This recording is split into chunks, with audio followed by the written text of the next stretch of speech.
Live from the Four Aces Studios, Four Aces Presents brings to you West Coast Bias.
The following Four Aces production is for mature audiences only. Listener discretion is highly advised.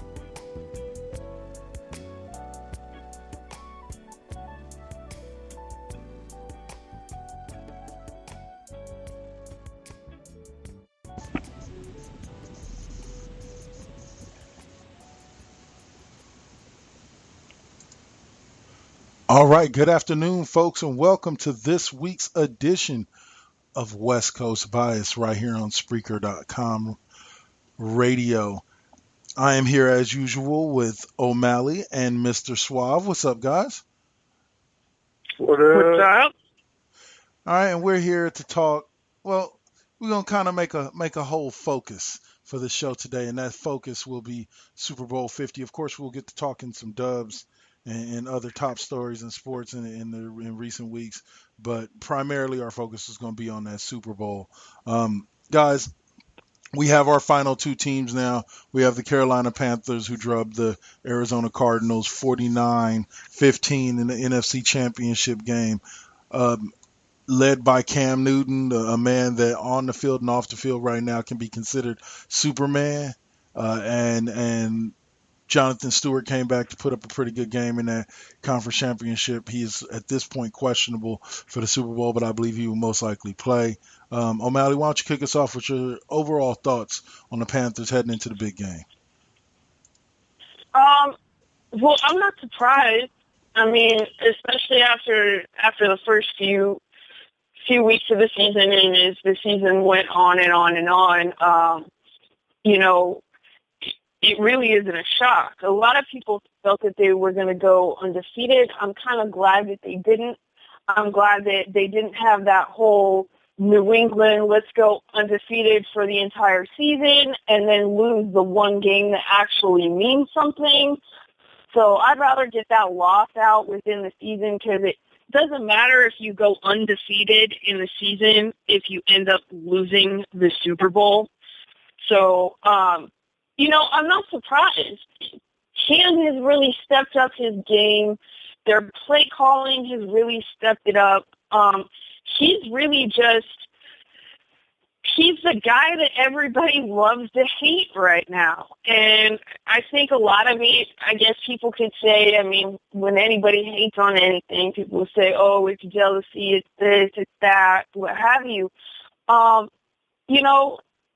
In a lot of senses, it might be jealousy. I mean, when you're picking on little things like how he celebrates in the end zone, or what he does by giving little kids the ball after making a touchdown, like, really? You're going to get on the dude for giving a little kid a football? I mean, get a life. Seriously. I did like his response when I forget, it was towards the middle of the season, but he himself ended up in the end zone a lot, and he celebrated it a lot, and people came back and kind of attacked him for that, and he was like, hey, you don't like it? Don't allow me in the end zone as much. So plain and simple. I have to say that I really think that he stepped it up this season. I mean, hey, he's earning that new gajillion-dollar contract, so really he should have. But I really have enjoyed watching how he's matured. Because let's be honest, when he started in the NFL, or when he made that transition from going from college to the NFL, I've already said it, I didn't think that he was going to do much in the NFL. I thought he had a lot of growing up left to do.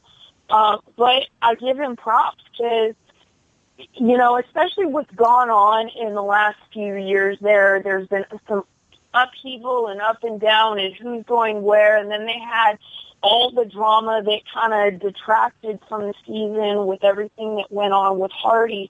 But I have to give him props. He's really grown up, and he's stepped up, and he's been a true leader for that team. You know, he's got that C on his chest, and it's not just for show. He really, truly is stepped up to be the man on that team. A leader of men. I'm really, A leader of men, as Mike Golick would say.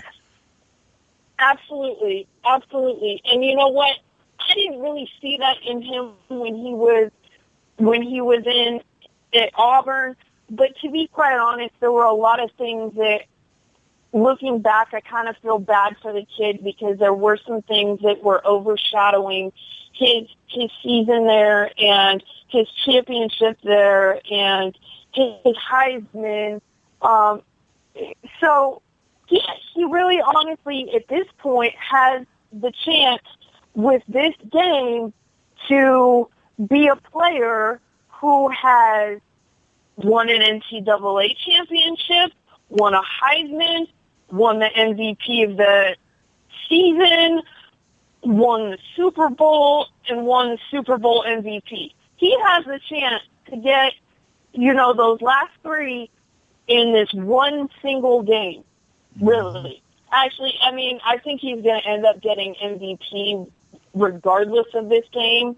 But, you know, he really does he's got the chance to add those last to it. I mean, how many people can really say that they've really won honors at every single level of playing? Yep. And he's really got that opportunity. And I know when he won the Heisman, there were a lot of people that thought with everything that was going on, he didn't deserve it, he didn't deserve it, he didn't deserve it. But you had a lot of the voters come out and say, look, I mean, he won by one of the biggest margins that they've had. So there was really, I mean, the second place wasn't even a close second. It was just, there was no other player that really came close, regardless of the other stuff that was going on. There was no other player that came close to it. So, and honestly, my opinion has also been changed by I've watched some of the interviews he's done this past season, and the way he's handled some of the questions that have been thrown at him. And I really have to say that he's really handled himself with an immense amount of poise and dignity, which is a lot more than I can say for some of the other players out there who, when handed tough questions, how they act. I mean, he's one of the things when he was doing a sit-down interview, and they did bring up the whole everything that went on with when he was at Auburn, and you know the investigation and everything. And the thing that he said that really upset him was how his father and how his family's name just got drugged through the mud. He said, you know, it's one thing for people to do that to me because you have to expect it to happen because you're the person in the spotlight. But when it's your family member that it happens to. He's like, they didn't ask for that. You know, the personal attacks are a terrible thing. And, you know, it really strikes me how well and how maturely he has handled all of this. And, you know, people want to sit there and say, oh, he's cocky, he's this, he's conceited, whatever. You need that to be in that position. You need to have that confidence, which confidence and cockiness often get confused for one another. And yes, often they kind of go hand in hand. So, I mean, do you want a quarterback who's out there, who's afraid of what he's doing, who is scared? Because, I mean, look at Cap. He went from being cocky and confident to everybody on him and getting mad at him and pissed off. And he went from having all the confidence in the world and being a decent quarterback to having no confidence and playing like shit. So, as far as I'm concerned, you want a quarterback with confidence, or nobody else is going to follow him. So I'm really impressed with what he has done. And honestly, if the Broncos want to stop Carolina, they've got to stop Cam, and that's going to be hard to do, especially being that you've got a quarterback here who the coaches actually make running plays for. It's not like we touched on this last week a little bit. You know, it's not like, okay, that didn't work. I'm reading the defense. Our play isn't going to work, so I'm going to make something work. It's not that. They actually have legitimately made running plays for him because he's got the height, he's got the weight, he's freaking a beast. He's huge. For a quarterback, 100%? he's 100%. huge. So, I mean, for Denver, it's going to be all about shutting down Cam, and I'm not sure that with as unpredictable as what he's going to do and where they're going to go, I'm not sure that even though with as good of a defense as Denver has, I'm not sure they're really going to be able to do it.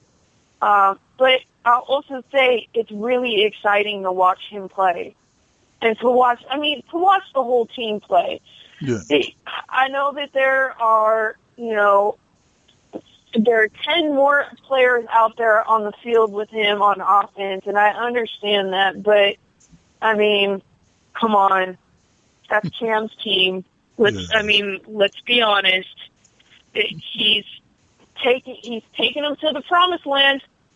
Yeah. You know? Very true. All they gotta do is win. Yeah. Play what they've been playing. Suave, any thoughts? Well, damn, I mean, Heather pretty much said it all. You know, how the hell do you follow that? You know, so Cam Newton is a new solid quarterback. You know, we've seen a handful of them throughout the last, I want to say the last decade or so. I mean, really, Mike Vick was really kind of the starter, but we haven't seen a quarterback used as a running quarterback completely until Cam Newton. I mean, a lot of people would say, you know, we haven't seen a quarterback like this, and they would instantly throw out Russell Wilson, Kaepernick, RG3, Mike Vick. But these quarterbacks predominantly didn't have fully designed run plays. I mean, Kaepernick had a bit of a pistol and did some of his most memorable moments as a runner. But Cam Newton's offense it makes their running attack a +1, where the quarterback is a true threat to have a run play called for him.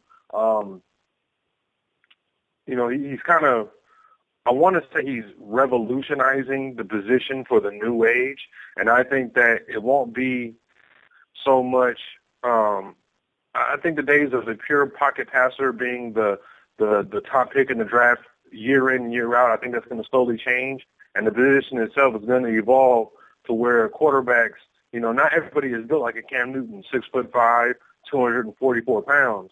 but you will find those guys 6'1", 6'2", a little bit of muscle on them that can kind of replicate his game. So and kids that are going to try to aspire to play his game. So I think that honestly, Cam Newton is a new breed of quarterback, and I don't think that the Broncos, while they're playing great defense this year, I'm not 100% sure that they're going to be able to contain Cam Newton like you're able to contain some of the other great quarterbacks of this era. You know, a Tom Brady, Peyton Manning, Aaron Rodgers.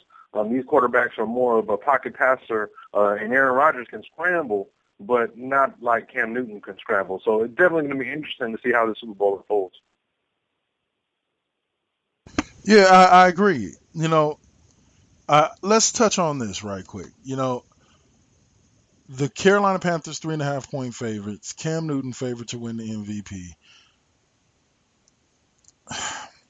Could this be another repeat of 2 years ago, when Denver basically got man-walloped by the Seattle Seahawks? Well, I'm gonna say like this. There's a lot of danger in that happening. Denver got walloped by Seattle's defense. Yeah. Okay? That plain and simple. Denver lost that game because defense wins championships. But wouldn't you period. say the Carolina That's why they Panthers, went out. That's why they went out the next freaking during the off season and freaking blew the bank on purely defensive players.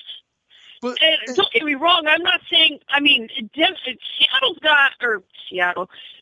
Carolina's got a hell of a defense. I'm not sure they've got the defense that Seattle had, you know, when they beat Denver a couple years ago. But on the same note, Denver's offense right now is not Denver's offense a couple years ago either.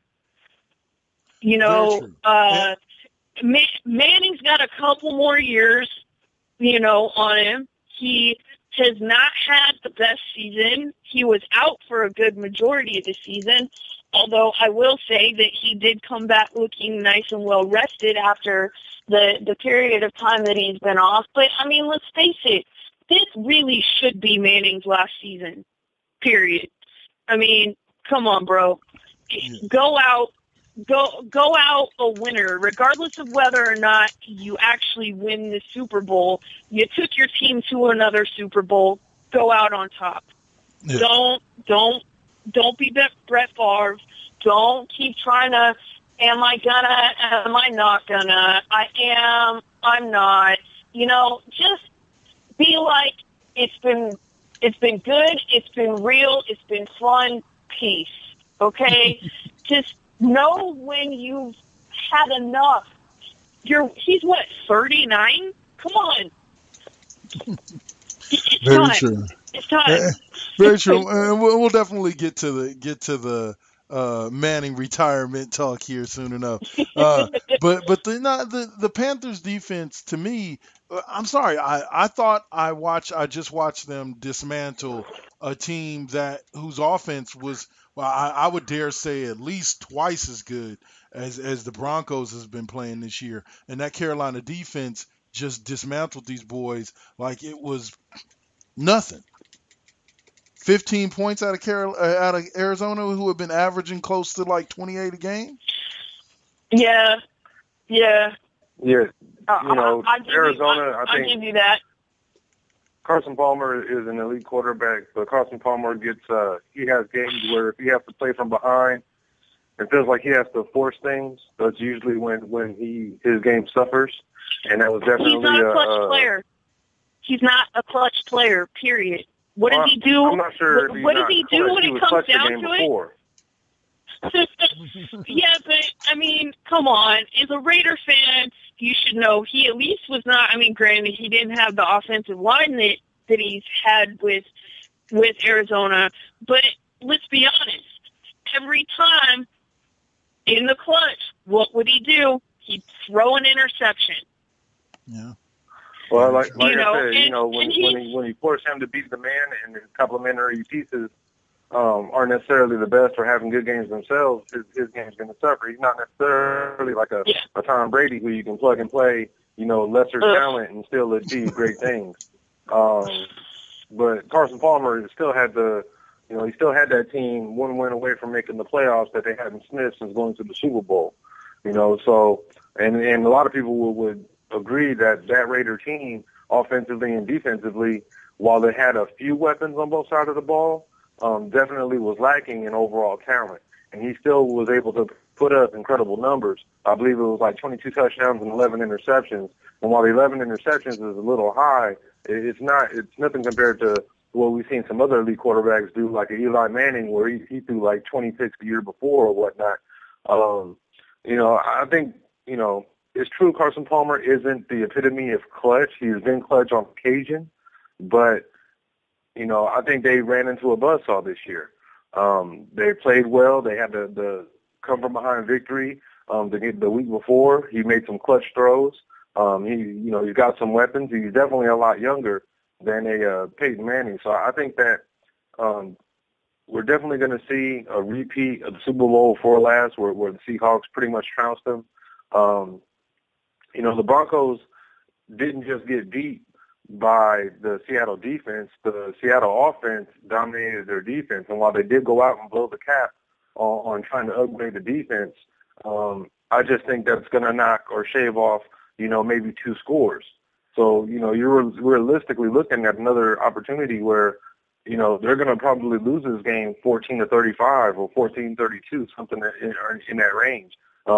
If this game is close, it'll be because Carolina is making all kinds of mistakes and Denver's defense steps up and takes it to another level. Outside of that, unless they're able to totally rework the offense to a Tom Brady-style offense where he can get that ball out in under 3 seconds on a lot of quick, short routes or wide receiver-type screens, I think Peyton Manning is going to have another bad Super Bowl. When it comes to, basically the book is out on drop-back quarterbacks, even the great ones. If you can get pressure with just your front four, and really, the first team to really do it in this era, in this style, is the New York Giants. If you can get great pressure with just your front four, it doesn't matter how bad your linebackers and secondary are, because you make them better by creating pressure and forcing quicker throws and, making a quarterback get a little bit of happy feet. And it happens to the best of them. Carolina's front four, I wouldn't say is at the level of the New York Giants, but it's not too far off, and it's incredibly young. I think that they have a little bit of a better secondary, and they definitely have a better linebacking core than that Giants team had. So I think that, that's really the Achilles heel for most of the great quarterbacks in this era that are, predominantly purely drop-back passers. So I think that Carolina is going to control the line of scrimmage and control the field position battle, which is incredibly important in this game. And I think that with the front four pressure, it's going to make, they've got Luke Kuechly, who, if it weren't for Cam Newton, he'd probably be the second MVP on that team. There's a good chance he could win Defensive Player of the Year, all depending. They've got a pretty good defensive backfield, but, it's really based off of just 2 guys back there in the corner spots. The safeties aren't necessarily top-notch, but like we saw with the Giants, outside of the front four, that entire secondary and linebacking core were a bunch of no-names, journeyman-type players. There weren't any standout talent. Seattle's a bit different. They had an incredible secondary and some decent linebackers, and they had a great front four that were able to put pressure on Manning. So, and they were almost able to replicate that against Tom Brady. It just came down to a last-second offensive brain fart that really allowed the Patriots to win last year's Super Bowl. So I think Carolina has a great chance to replicate what Seattle did. I think that Peyton Manning will be better having had made the mistakes 2 years ago. I don't think we'll see any snaps above his head that lead to safeties or anything of that nature. But at the same time, I don't think, while the offense will look a little bit better, it's just they don't have the running game talent to be able to effectively get past this Carolina defense. And while I think that Denver's defense is better and is playing at a high level, probably, playing the best defensive football in the league, I still don't see a way for them to truly stop the type of quarterback they're about to face. If they were facing a drop-back quarterback, I would like Denver's chances a hell of a lot better, but that's just not the case this year. For sure. Very, very well said by Mr. Suave here. Guys, before we call it a day for the opening segment, let's talk a little Pro Bowl. I'll say this. Which one of you guys can name the first the five Raiders? I believe it's five Raiders that are actually going to be playing in the Pro Bowl this year due to injury and people dropping out, etc. Who wants a shot? Is that really we got a question? Derek Carr, Charles Woodson. Oh, my bad. Go ahead. Well, I'll do the easy ones, and you can finish up with the hard ones. How about that? So we got Derek Carr. We got Khalil Mack, who is the only player to be able to be in the Pro Bowl at two different positions. And then we got Charles Woodson, followed by, go ahead, O'Malley. Latavius Murray, frickin' Amari Cooper, hello. So go ahead. We had what? I think 3 that were original actually made it legit to the Pro Bowl, and then 2 I think that were alternates that ended up because I believe Derek Carr and Latavius Murray were both alternates who ended up going through. Yeah. But I mean, we're stacked this year. I mean, I can't. and Team Rice has all but one of the Raiders. So, I mean, it's. I don't know. I personally don't particularly care for the new. Well, it's not so new, but the new-ish setup of the Pro Bowl. I still don't like the fact that it was moved to before the Super Bowl. Yeah. I used to like that you had that one last little bit of NFL before you start going into free agency madness. Mm-hmm. But now, granted, I mean, if it were up to me and I was playing, would I rather play in the Super Bowl or would I rather play in the Pro Bowl? Gee, I wonder which people would pick. But, I mean, honestly, they shouldn't have to pick. Mm-hmm. They didn't used to have to pick. There were 133 players originally headed or supposed to have been headed to the Pro Bowl. There will be 86 there when it came down to it. I mean, that's insane. Between people just dipping out just to dip out, or Derek Carr got the nod because Aaron Rodgers, I believe, is having surgery from an injury that happened during the playoffs. But okay, so that's understandable. But I mean, you have players just dipping out I don't feel like participating. No, not this year, Coach. I'm tired. I'm already in vacation mode. Y'all can go on and play. It don't mean much anymore. But so I think it's kind of lost its luster a little bit. Yeah. We're actually kind of touching. Great. Now I'm going to have to figure out something else to talk about. But it's lost its luster. It used to be a week-long activity. Yep. We didn't even know who was on whose teams until 3 or 4 days ago? Yep. In a 2-day draft process? I mean, that's ridiculous. Come on, what happened to the AFC against the NFC? Good what old happened days. to that? Yeah, when they used to do the whole they'd have a rookie beach freaking football game against each other. They'd have a week-long thing worth of events that people could watch. I mean, MTV used to put on a couple of the events. I mean, there used to be a big, huge thing surrounding it. Now it's it's just a game that's in between the last real game played and then what's really going to be the last real game played of the season. You know, it's like that little placeholder. Like, if they didn't have a game during that week, people would forget all about football. What? Football? What are you talking about? Right? I mean, oh, wait, the Super Bowl? We still haven't watched that? I mean, it used to be, it's lost. I mean, don't get me wrong, I'm super excited. 5 Raiders in the Pro Bowl. I mean, when's the last time that happened? I mean, when's the last time there were 2 in the Pro Bowl at the same time? So I'm pretty excited about the fact that, with the exception of Woodson, I see players that can be consistent Pro Bowl players for some years to come. I mean, granted, when they're not playing in the Super Bowl like they will be here eventually. So, I don't know. I don't like the new format. I'm really not happy at all with the new format because now it's kind of like, I mean, granted, a lot of these all-star games, Pro Bowl games, what have you, a lot of it does come down to popularity of a player. I get that. But still, I mean, this whole new draft process that they've got is kind of ridiculous. Yeah. It's like, come on now.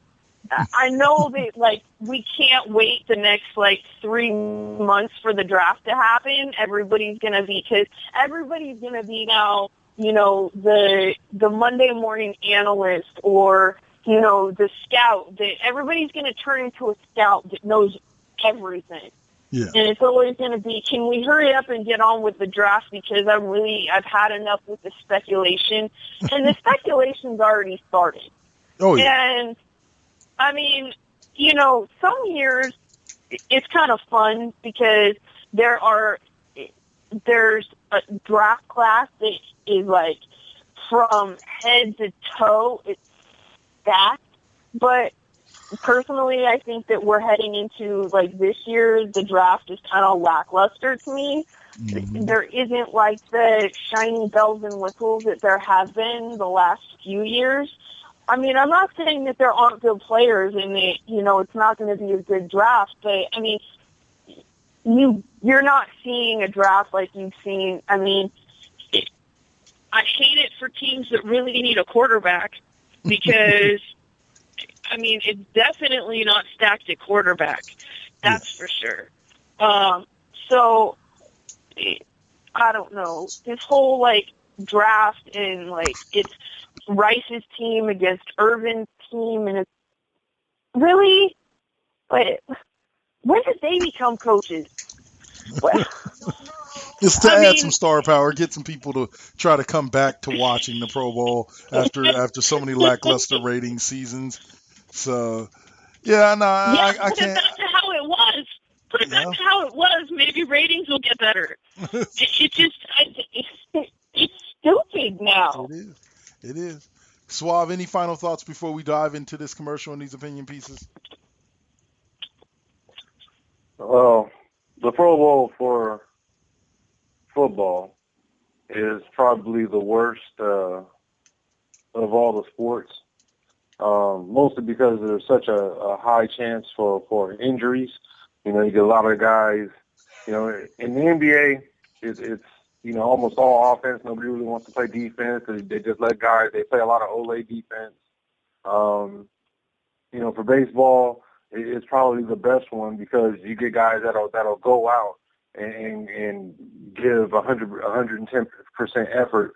Not talking about, you know, it being up for the World Series, home field advantage or whatever, but just, you know, in terms of, like, I remember when Brad Penny went after Barry Bonds and it was like 11 straight pitches of over 100 miles an hour. And he was, you know, just leaving it all out there trying to get Barry Bonds out.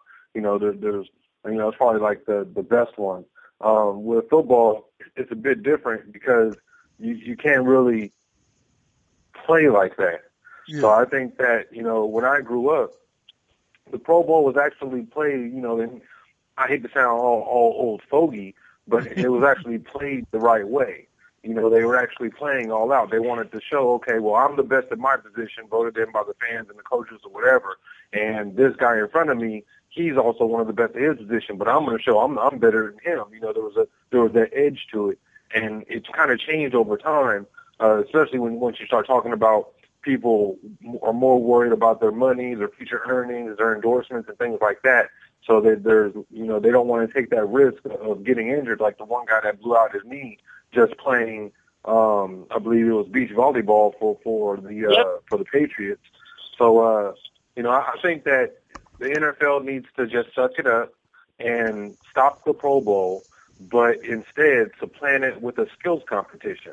I think that, you would get more athletes playing, or rather giving it their all in a skills competition. And they could do it for every position out there. Now there's still a chance for injury. There's no, especially when you start talking about, skill competitions for defensive linemen, offensive linemen, doing the cuts and moves like they're doing the draft combine and stuff like that. But it still would be fairly entertaining to watch. I remember when Darryl Green was beating everybody. He was the fastest man on the planet. He was beating everybody in the 40 and all that stuff. You got quarterbacks throwing through donuts and moving targets and things like that. I think that would be something that would actually be fairly entertaining. You might have to shave down the rosters a bit, but I think that's the way that the NFL needs to go versus having a Pro Bowl in which you got guys giving 50% effort. I mean, it's not real football. You're not really watching guys go all out. Well, I mean, even the baseball is over like a 3 or 4 day period. You've got the home run derby, okay? NBA is a whole weekend. You've got the slam dunk competition. And to touch on the old fogey, I mean, back in my day, seriously, there were things that were fun to watch, and I agree. I think they would be better off doing something like a skills competition, because at this point, and I mean, it is different too with baseball and basketball, because you're talking about like entire contracts that are guaranteed. Yeah. Well, and also it's not like the NFL where you have maybe a portion. That's why these guys fight so hard for this guaranteed money.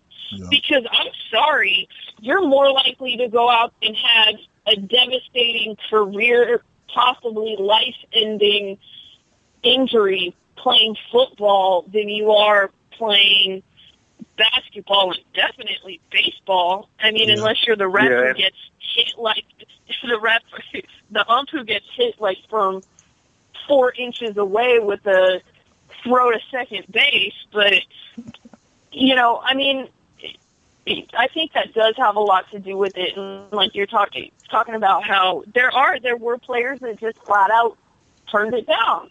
Yep. And I mean, not the younger players, because I mean, especially you've got these younger players who, this is part of the dream. This is, I want to make it to the NFL. I want to be on a good team. I want to be a starter. I want to make it to the Pro Bowl. These are like all these things that are check marks off on this list, but it's going to be like, it's to the point to me with, if there weren't 5 Raiders in it this year, I'd be like, it doesn't mean anything anymore to have it on your resume. Mm-hmm. Oh, wow. It's like you were in the Pro Bowl for Pee Wee football. Woohoo! I mean, seriously. Big time. All right, guys. We'll kind of let it die there. We'll get back to this when we come back, and also the breaking news, I guess you could call it, about Charles Johnson's, I guess, retirement. But we'll get to talking to that after the commercial, huh? Calvin Johnson. Sorry, I mess up names sometimes. What can I say? Oh my God, guys. Who is he talking about? Calvin Johnson. Sorry, but we'll go ahead and take that commercial break. We'll come back, hit you with some Rise of O'Malley and Mr. Suave's take. Then we'll talk a little bit of the CJ's retirement. All right, you're listening to West Coast Bias right here on Spreaker.com. I am Double K. That's O'Malley and Mr. Suave. We'll see y'all after the break.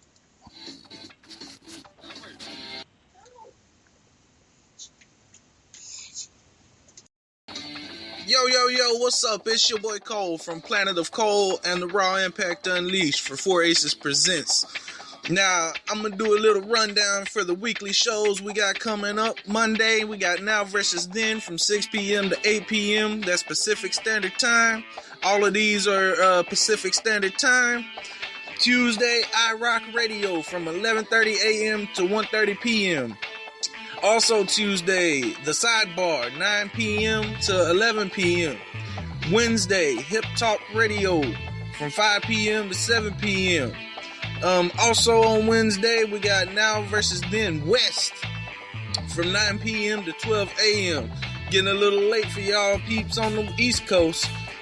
Now Thursday, we got the Raw Impact Unleashed with yours truly and Kevin Kendrick, Double K. That's from 8 p.m. to 9:30 p.m. So y'all check out our weekly shows and holla at your boy. Take it easy.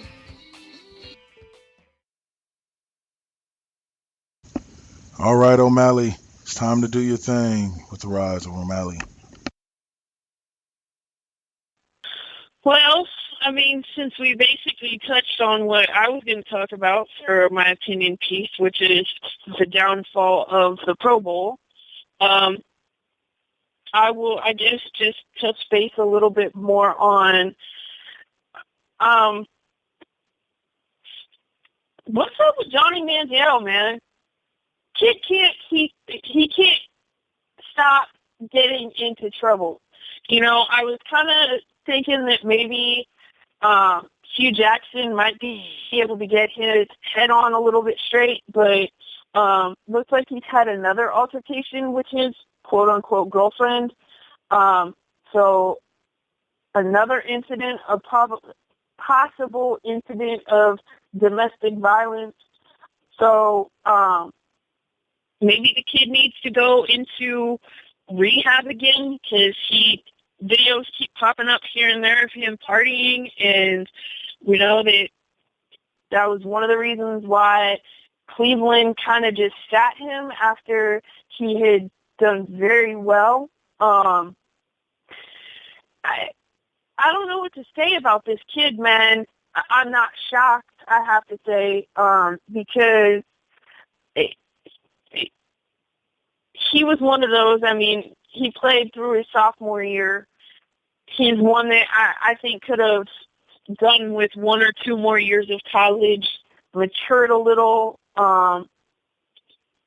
He's got this persona that's just bigger than life, and I mean it's hard to play with a player like that when he had alienated half the players on the team before he had even stepped foot on the field. Here, you'd been given a second chance by the team that really had thought about cutting you after last season, and you just wasted it away again and again. And I don't understand with these kids why they're given these opportunities and they squander them. You've got the kids now, regardless of whether or not you agree with it or whether you feel like the penalties should be what they are. This isn't a debate about, legalize or whatever about marijuana. The point is that you know that you can't do it while you're in the NFL. And if you are a player, and now this isn't Manziel, but we've got players out there who basically have been suspended for an entire year because they can't stop pissing hot for marijuana. You've got kids that piss hot at the combine. Now, I mean, what does that say to a team, to people who are coming out to look at you, to draft you? What does that say?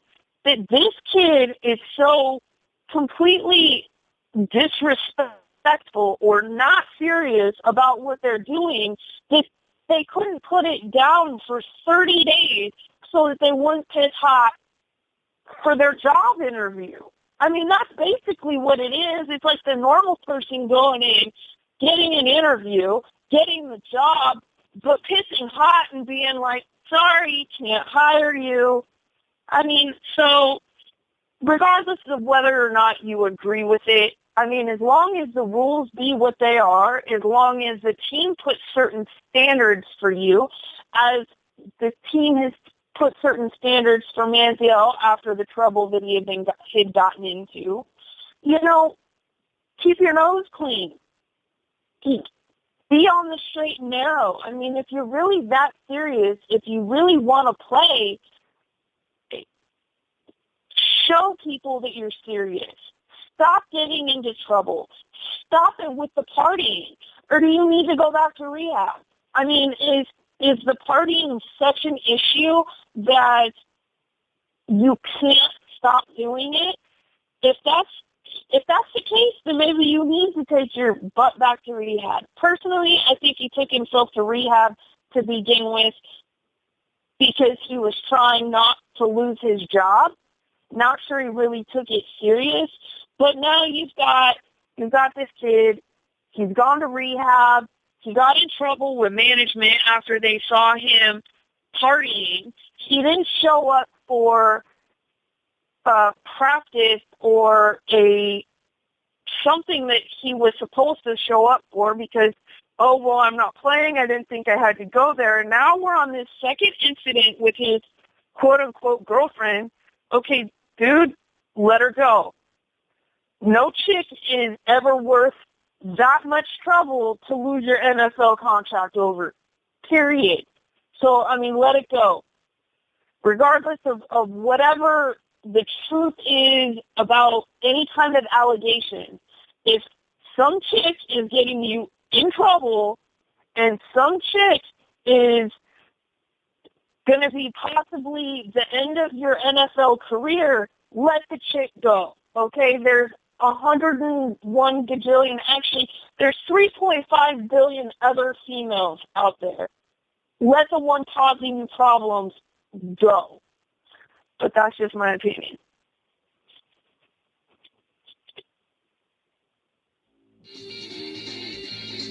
Yo, what's up? It's your boy Cole from the Raw Impact Unleashed at Planet of Cole. Just throwing out there the lineup for the weekend for 4 Aces Presents here on Spreaker.com. Fridays, we got Raporia Presents, or Raporia Presents, 2 p.m., 4 p.m. Pacific. All these are Pacific Standard Times. Now versus then Deuce from 9 p.m. to 10 p.m. That is going to be a monthly show. We also have Revolving Door Fridays with K Double's classroom or Double K's classroom. Also splitting it up with Planet of Cole. Those shows are from 8 p.m. to 9 p.m. Saturday we got WTF from 5 p.m. to 6 p.m.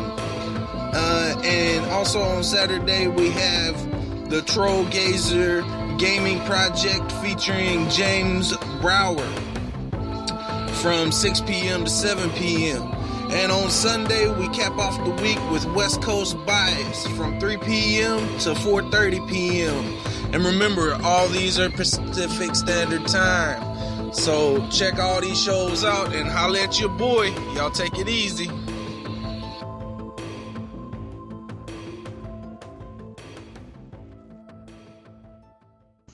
All right, Suave, time to give him your side of the story with Mr. Suave's take.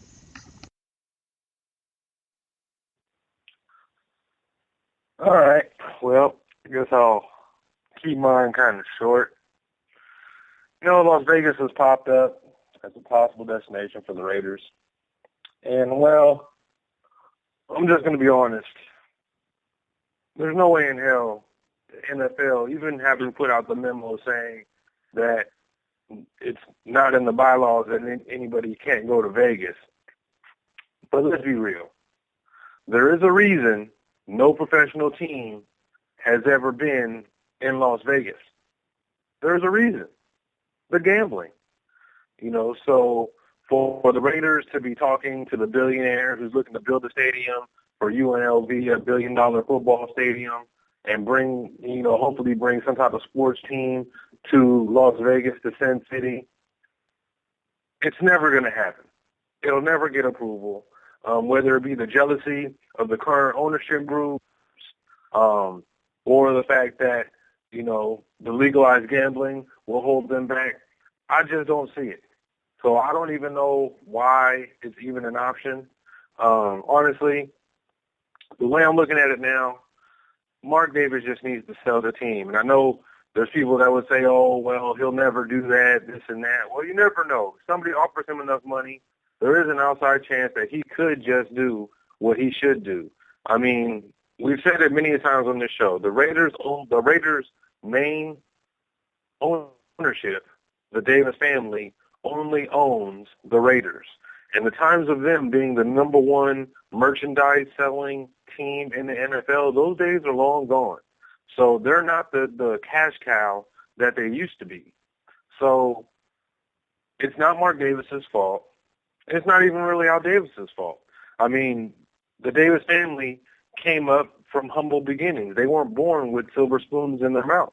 Al Davis pretty much built an empire based off of the Oakland Raiders. Those days and in today's sports, you have to have more income and more people backing you per se than you ever did before. A lot of the wave of the future for stadiums and arenas and things like that, it's not leaning on your taxpayers to bail you out and build you a money-making empire. It's more on the team's ownership group having enough money to build themselves a stadium. I think that taxpayers should no longer carry the burden of having, that's one of the things that burns me the most. And you're seeing it a lot on Facebook for any of the teams that are looking to relocate. It's, well, why doesn't the city support them? Well, we said this last show. Why the hell should any city taxpayers have to put up money for a $1 billion business? It makes no sense. Now, if the leagues want to continue to have tangible history of their franchises where they're at, they should be ponying up the money. There's no excuse. I mean, every stadium, every team in every sport, the league itself should be able to afford every single team every 30 years a new stadium, or every 50 years to retrofit once every 25 years or something like that to update where they play. There's no excuse. I mean, why should the taxpayers have to help a league that just made $9 billion in profits last year? That makes no sense. That's like a guy that is the CEO of a company and just got a $30 million bonus is out on the street spare changing. It makes no sense. The people shouldn't have to bail out millionaires and billionaires. Those days are done. And maybe back in the day when football first started 50, 60, 70, 80 years ago, whatever it was, yeah, back then it was more based on millionaires. And I could see, the city helping with this or helping with that, But those days are done. The NFL and most sports leagues are worth billions of dollars. There's no excuse to be leaning on the taxpayer. And for fans of any team to say that a city should step up and empty out its pockets, its coffers, to help build a stadium that's only used, hell, pick whatever sport you want. 80 games in baseball, 8 games in the NFL. It makes no sense. Yeah, you can hold concerts and this and that, but let's be honest. The days of stadiums being true cash cows are really relatively over, especially if they're helped to be built off the backs of taxpayers. I mean, why is the Niners Santa Clara Stadium making them a ton of money? Because it was privately financed. But don't forget, the people that put in that money, everybody's saying, oh, well, Jed York's making money hand over fist. Why would he ever sell? Well, yeah, he's not going to sell. There's no doubt about that. But they're not making millions upon millions of dollars because they have to pay a lot of the private investors back who helped build that stadium. So it's going to be a couple of decades before they're actually really reaping in all these so-called benefits that everybody thinks that they're getting day one. You know, so I think that the days of teams in these industries, I mean, and I not only said it, and I always forget to mention it, but these are tax-exempt entities. There is no excuse for them to be leaning on taxpayers. There's none. Even the Raiders, who only own the Raiders and don't have, you know, they're not backed by some outside business. Like if Larry Ellison buys a team, you know, he can lean on Oracle funds to be able to build and buy things for his team because his money isn't based on the team itself. Well, I'm sorry, Mark Davis. I understand you want somebody to pony up a stadium for you because you can't afford it, and I feel for you. I really do. You know, it's just like me. I'd love a brand new computer, but I'm not going to go out there and panhandle to get other people to buy me a goddamn computer. I mean, let's be fucking honest with the shit. So Mark Davis needs to sell the damn team. You could sell the Raiders right now for at least $1 billion. At least $1 billion. And then, yeah, you've got enough money to go off and do whatever the Davis family wants to do and probably still even keep a minority stake in the team. It's about high time you did the shit. Now, if whoever they sell to moves the team, well, hey, so be it. But at least wherever they move to, it'll be a privately financed stadium. I mean, look at Las Vegas. Why are they even in the discussion? Because a billionaire is going to build a stadium. A billionaire. Not the taxpayers in Vegas, not the freaking casinos. A billionaire is going to privately finance that stadium. That's the wave of the future. I feel bad for St. Louis. You know, they're pushing through all these measures to get a stadium built so they can try and keep the Rams, who have already said that they're leaving. And why are the Rams leaving? Not because they can't build a new stadium in St. Louis. It's because he couldn't get a free handout. So he said, okay, well, if I'm going to have to spend my money, I'm going to do it in L.A. I can't fault him for that. If he wants to crowd, I mean, let's be honest.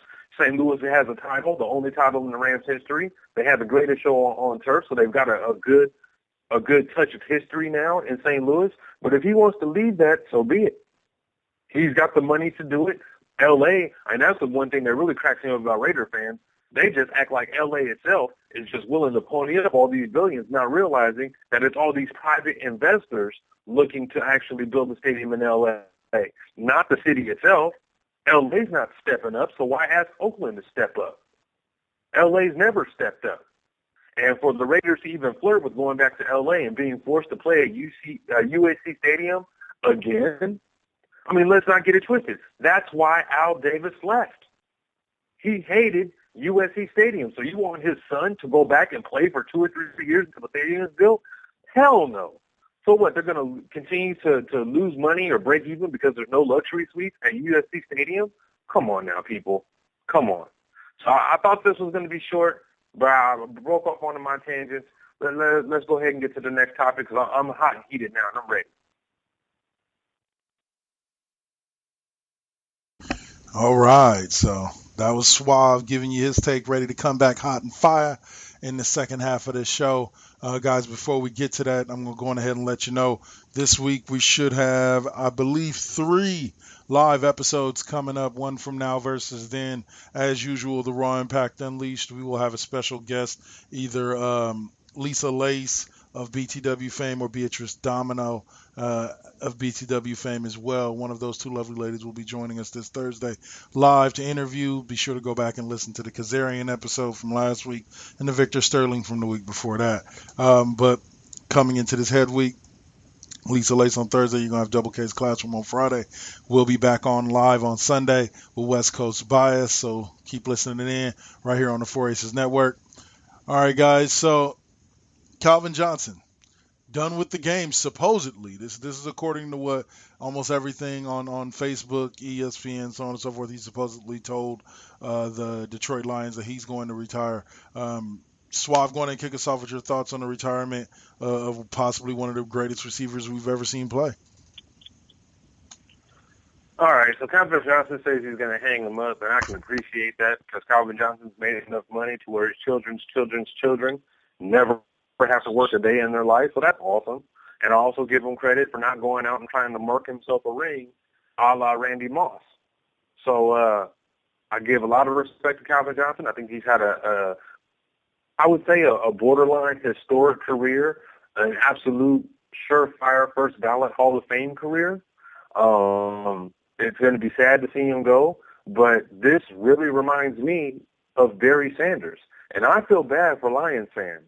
You know, Barry Sanders had a couple of decent teams built around him on a few occasions throughout his career, but finally it got to the point where the rebuilding begins to get to you, and you don't want to give up the rest of your life, because it's not just, you know, the major injuries that get you in football. Football is the worst out of all the sports because of the possibility of getting CTE from all the micro concussions that happen almost every play in the sport. So that's the real killer. It's why Junior Seau shot himself. You know, you're at risk to a lot more than just blowing out your knee or breaking an arm or a leg or injuring your spine or your neck or whatnot. You know, there's a lot of high-risk damage to the head.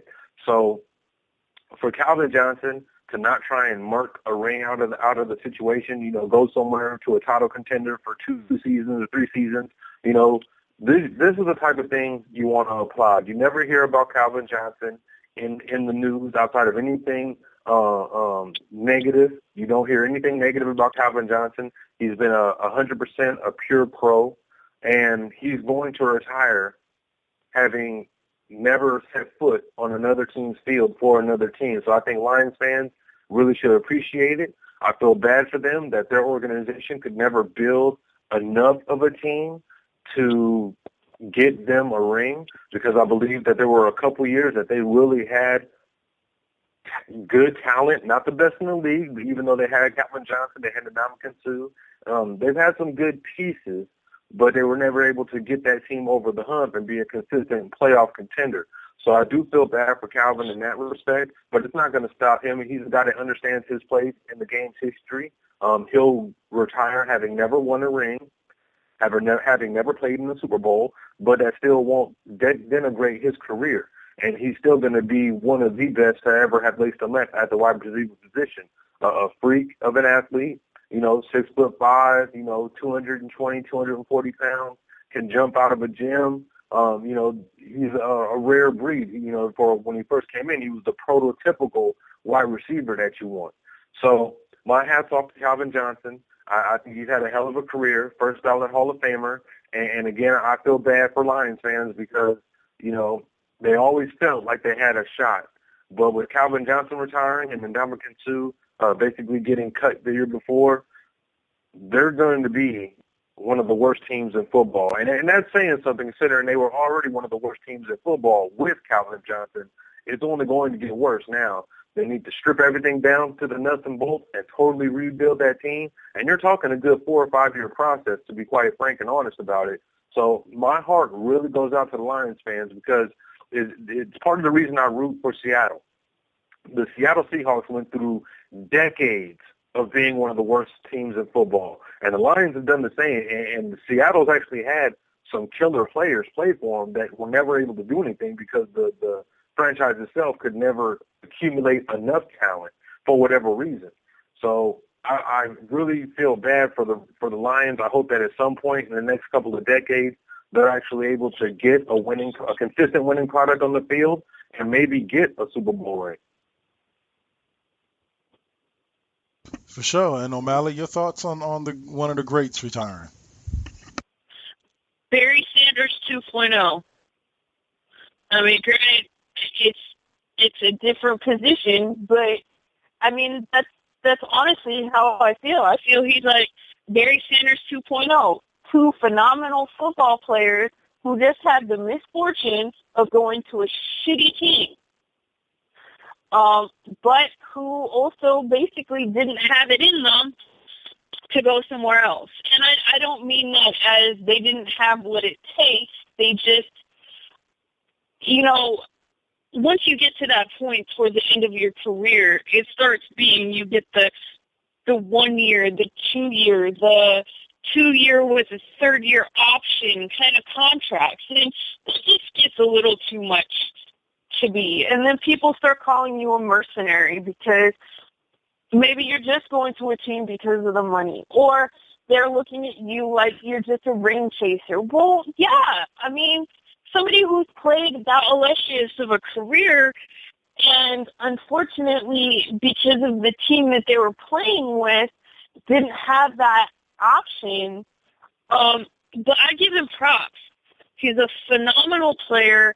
I agree with, I really have a soft spot for players who, if you hear any non-football related stuff about them off the field or in the media, it's only like good stuff, like players that people talk about because they have charities or they're doing good things. But he's never been one of those players that you heard about him because, oh, he was getting drunk in the club, oh, he done shot himself in the leg with his own gun at the club, or, oh, he done did this or he done did that. I mean, you never heard anything like that about him. And I have to give, especially in this day and age of social media, any player that can stay out of that spotlight, hats off, because that's a difficult thing. That means you're either doing your dirt hella underground or you're just not doing dirt. No. Either way, I got mad respect for you, because, I mean, this day and age, if you're doing dirt, somebody's going to find it out, and it's going to be on Twitter, Facebook, Instagram, Snapchat, whatever million other freaking different social media things that they have out there. So my hat's off to him. I feel bad for the kid, man. I really would have liked to seen him, be somewhere where his talents were matched up with a team that was just as talented. I'd rather be it's like, would you rather be the big fish in the little pond or the little fish in the big pond? I'd rather be or a big fish in a big pond. I feel bad that the people around him were, one, not of the caliber that he was, or two, if they were, never stepped up to their full potential and never really brought it. I mean, in the last couple of years, you saw them go to the playoffs. That was kind of crazy, not used to seeing the Lions there. But I just kind of get that feeling for me with him that it's like Barry Sanders. And you have these two phenomenal football players who just were unfortunate enough to get drafted by a shitty-ass team. And I'm sorry, I feel bad because Lions fans, I feel for you. I really do. Us Raiders fans, we've been there, done that. Granted, we still have, we have trophies and rings and all that kind of stuff to show for it. But, I feel for you because it's not a fun place to be. And except for some reason, the Raiders still end up getting more shit talked about them than any of the other teams that are even shittier than, we have been in years past. But Calvin Johnson, hats off to you. If this is the real deal and you don't pull a Brett Favre and I'm playing, I'm not playing, I'm not playing, I'm playing, then, congratulations on an amazing career, being a good human being and going out like a class act. I feel for you and wish that your team could have stepped up and, been the team that you as a player really deserved. Very true.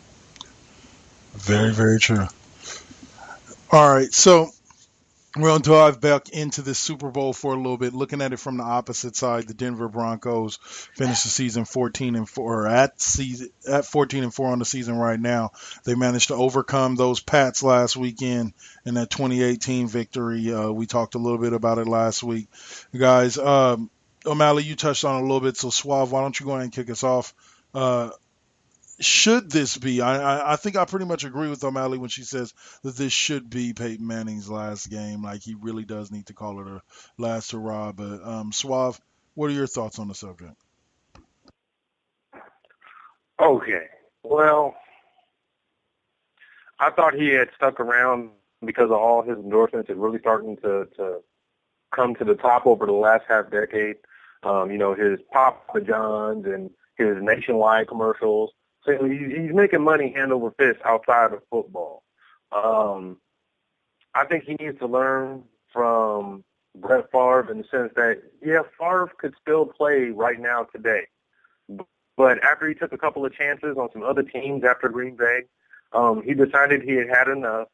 And you still see his Levi commercials popping on. And it's been a couple seasons since he played the game. So I think that Peyton Manning kind of needs, you hate to tell somebody when it's time to hang up to stop playing the sport that they love. But to me, he's got some small children, or at least one child as far as I know. And you really have to start thinking about life after football. Not just how you're going to make your money, but your well-being. When your children are graduating high school, will you be able to walk to the stage to take a picture? When your child is graduating college or getting married, will you be able to be standing, in the procession? Football is a different animal than any other sport. And that's not nothing that, I don't want to take away from the other sports. There's definitely an opportunity for injuries there. But football is the worst of all the sports. And there's nobody in any sport that would tell you different. So we know that Peyton Manning had the surgery on his neck. To fuse vertebra, to do that type of surgery, and to come back from it takes dedication. But he hasn't had the strongest arm for a number of years now. And he throws a lot of, he reminds me of Rich Gannon. And Rich Gannon didn't have a ton of injuries and definitely had nothing like Peyton Manning had. But he threw a lot of wobble rockets. He was throwing a lot of punts out there. And Peyton Manning is the exact same beast. He's, incredibly accurate throwing them. But, he's got as most out of his body as he possibly can. And while he probably might not retire this year, there is a chance he can come back for one last swan song. I think it's time for Peyton to hang him up. The brain is still working. He's still one of the most intelligent and highest football IQ guys out there. There's no question about that. But the body can't do what the mind wants to do anymore. So I really think that it's time for Peyton Manning after this year to retire. But at the same time, I wouldn't be against him trying to come out one more year, only from the fact that he wasn't allowed to say, I'm retiring, and for every team he faced to give him, the Derek Jeter treatment or what the Kobe Bryant treatment that he's getting. And I do think after his career, he does deserve some of that. Well, I don't necessarily always have agreed with it, like, Derek Jeter getting every gift under the sun, or when Kareem retired and the Warriors gave him a yacht. I don't necessarily agree with that, but for the opportunity for the fans to just, even fans of your harshest enemies, you want a chance to applaud him for everything he's done throughout his career. And if he plays one more year, the fans will get that opportunity. But if he retires at the end of this year, it's going to be a little tough, and he'll, probably get his tears and whatnot, and he'll get a good rounding ovation when he becomes a Hall of Famer. But I do think that the fans themselves, I don't want him to force another year out of his body just so the fans can applaud him every game. But he does deserve something like that. I think that's another reason why Kobe decided to finally just, call it quits so he could get that adulation instead of being the hated villain every time he stepped on the court. So, I do think that Peyton Manning's done enough in his career to deserve that from any team that he faces. But honestly, I think he should have called his retirement at the beginning of this season because his body has been ravaged. And I really fear to see Peyton Manning in 20 years from now, Mm-hmm. you know, doing something football related, and he's walking with a cane or not walking at all. Right on. Well, I'll throw one more question out there at you guys before we talk a little Dubs for a couple minutes and wrap this up. Um, One last question, O'Malley, you up first. Suave, swoop in afterwards.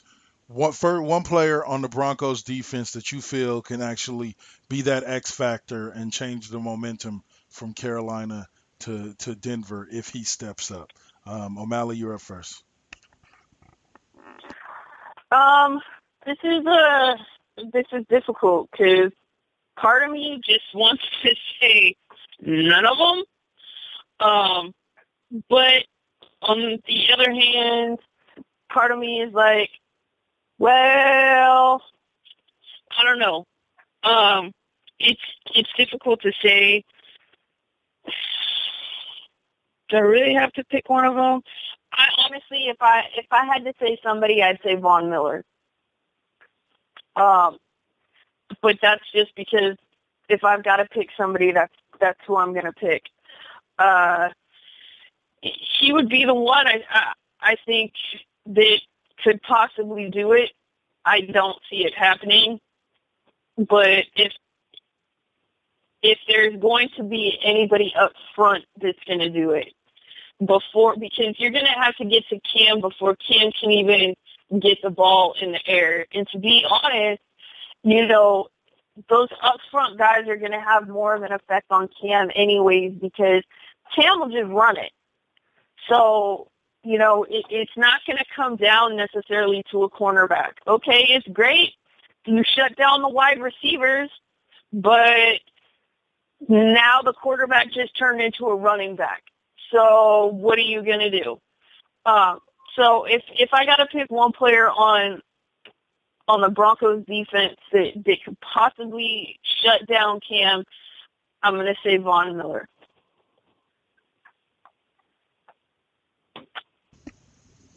All right, Suave.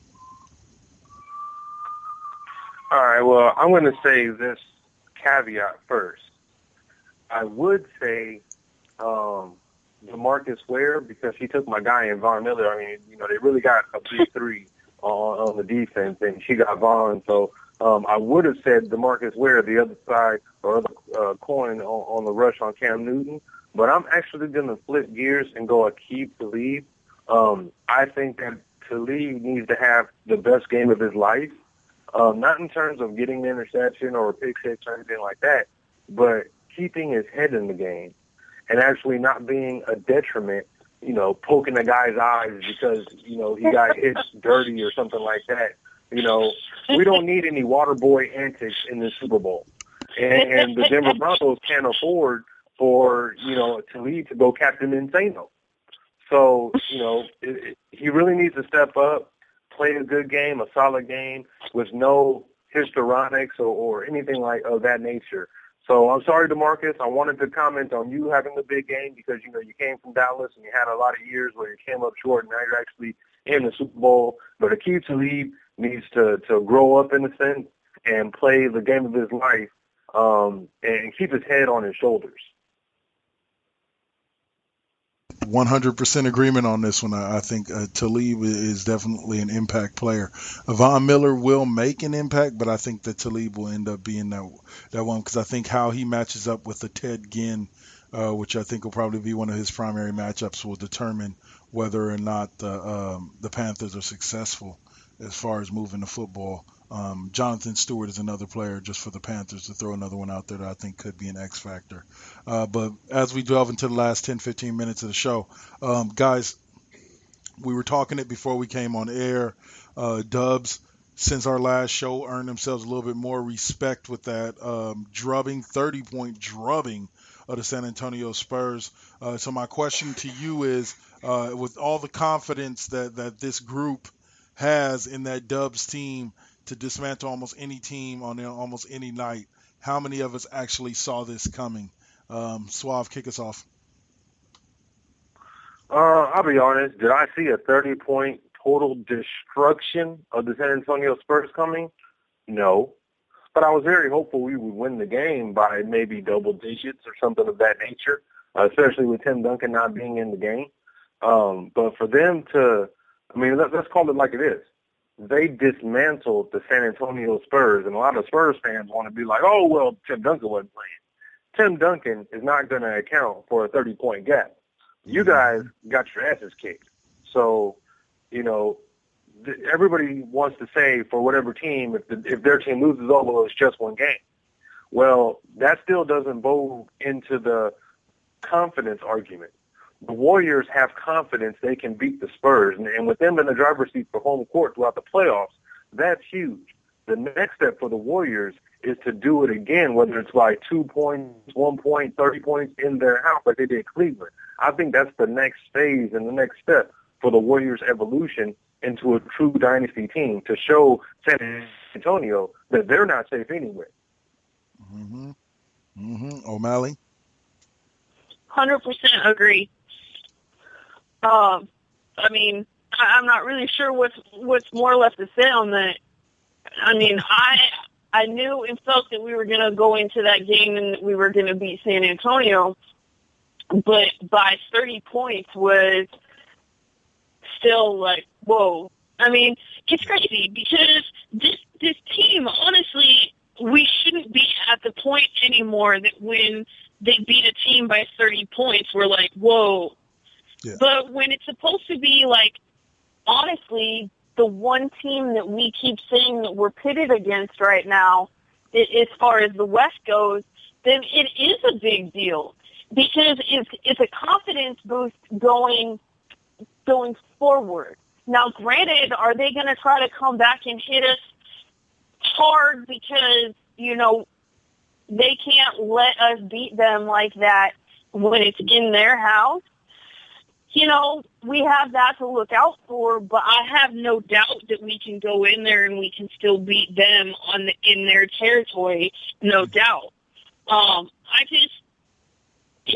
think that it just kind of further sealed where this team is at right now.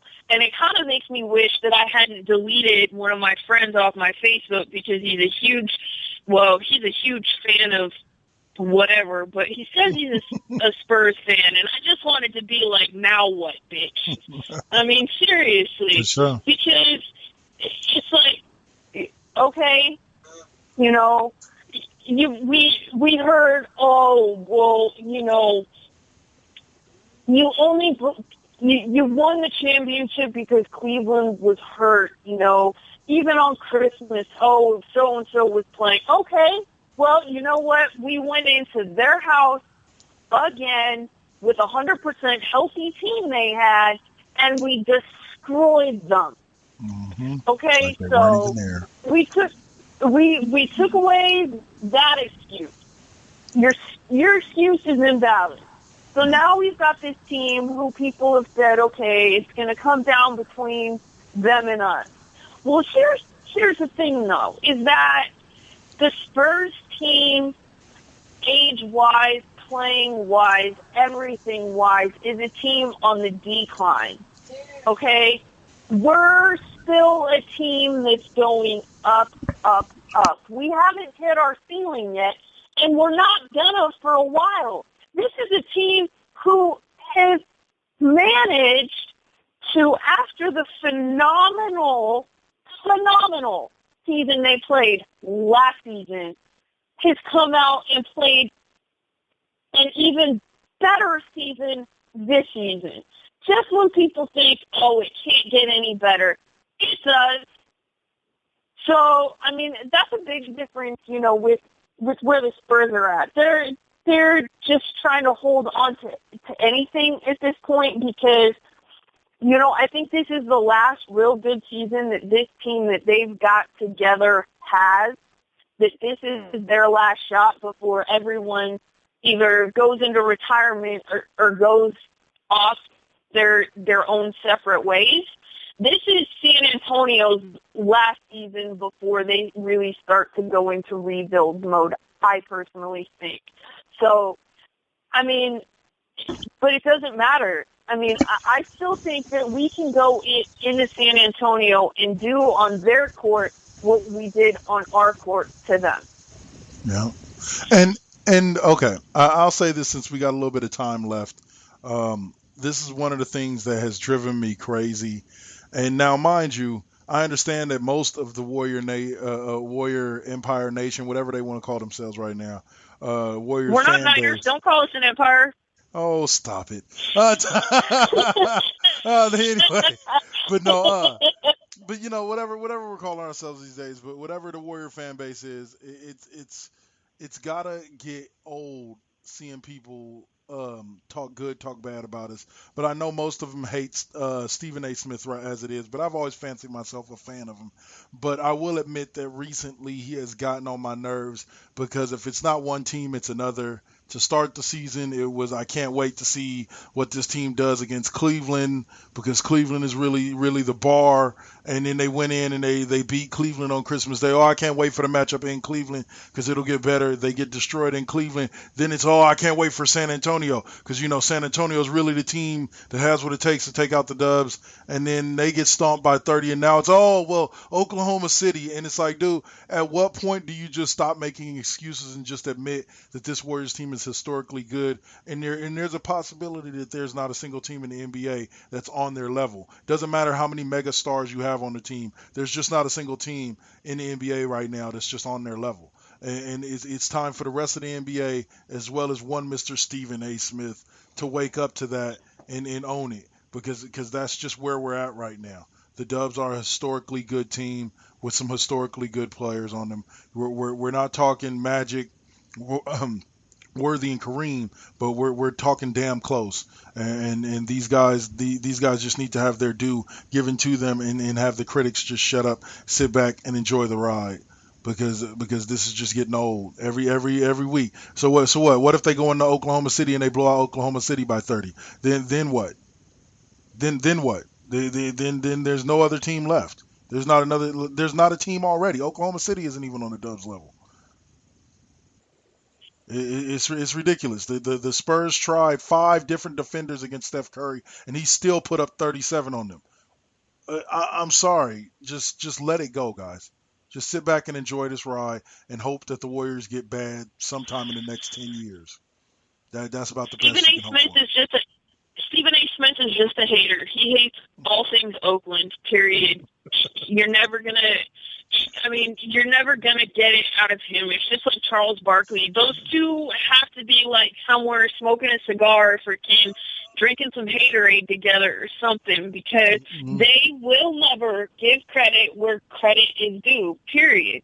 It's not going to happen. You know, it's always going to be, it'll be looking to the next and looking to the next after that. And they'll meet every benchmark, exceed every benchmark. And it is never going to be enough for some people, period. Sure. Because they don't play the kind of basketball that is what they played back in 1907, okay? It just, I'm sorry. Basketball has evolved. And I'm sorry if Barkley can't evolve. I'm sorry if Stephen A. Smith can't evolve. I barely hear a nice thing come out of that man's mouth ever, especially not when it has to do with Oakland sports teams.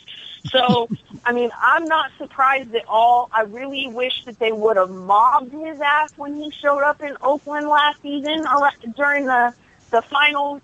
I really wish that they would have, but you kind of got to look at it as who it is who's talking, because, I think I just automatically tune out when I start hearing either one of them talking. They can be talking, and all I'm going to hear is blah, blah, blah, blah, blah, blah, blah, blah, blah. Dang. Okay, seriously. Oh, man. Well, makes sense to me. Suave, any last words before we wrap this up?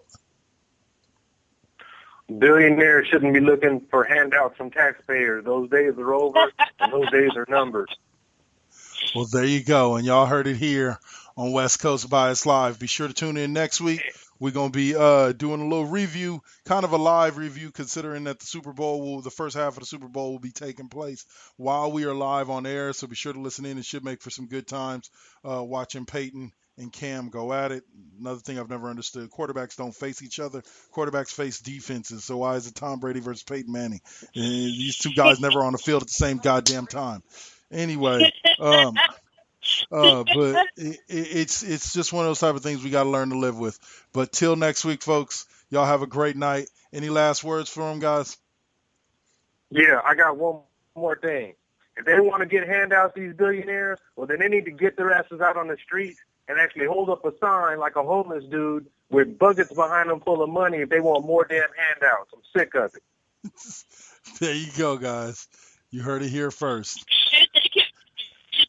They can pay for my law school, too, while they're at it. I mean... Exactly. Hey, ain't nobody arguing about that. All right, guys. We'll see you next week.